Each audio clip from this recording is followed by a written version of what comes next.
Blessed morning mga kapatid. Ngayon ay August 21, 2025. Ako po pala si Michelle Gook, Proud Team Jesus member. At ako ngayon ay magbabahagi sa aking Bible verse with short testimony. Ito po ang Bible verse na aking napili. God is faithful. 1 Corinthians chapter 10 verse 13. At ito ay aking babasahin sa Tagalog. Wala pang pagsubok na dumating na hindi nararasan ng ibang tao.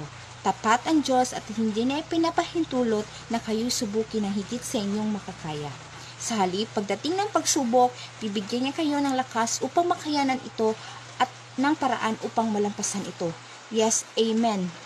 Ito ang aking napiling Bible verse dahil noong nagkasakit ang aking anak, wala talaga kaming pera na pangbayad o pambili man lang ng gamot sa aking anak.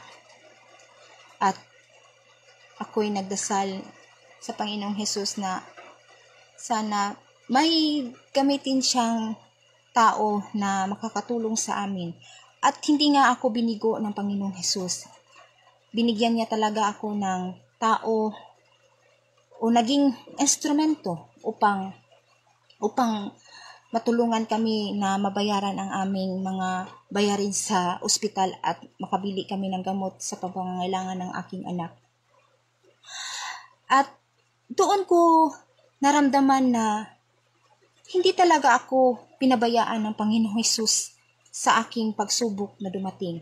At doon ako naniniwala na tapat talaga ang Diyos sa kanyang pangako.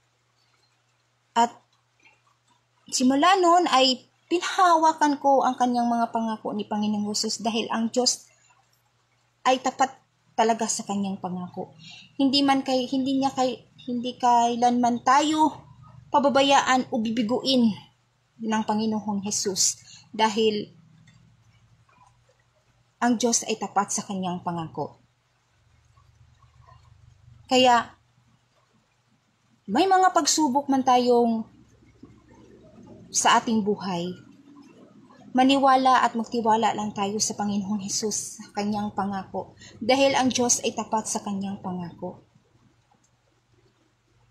Kailanman ang Diyos ay hindi niya tayo bibiguin, mga kapatid. Tayo lang ay maniwala sa kanya at magtiwala dahil ang Diyos ay makapangyarihan sa lahat. At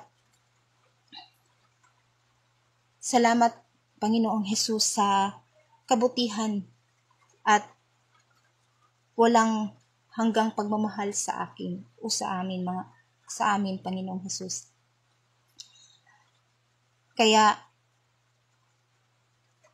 pinapasalamatan ko din ang mga pagsubok na dumating sa aking buhay dahil ito'y mas lalong nagpatatag sa aking pananampalataya, mga kapatid. Napakabuti ng Panginoong Hesus. God is great all the time, and all the time, God is great. At yun lamang po ang aking short testimony, mga kapatid. God bless us all, and Jesus loves us. Bye-bye.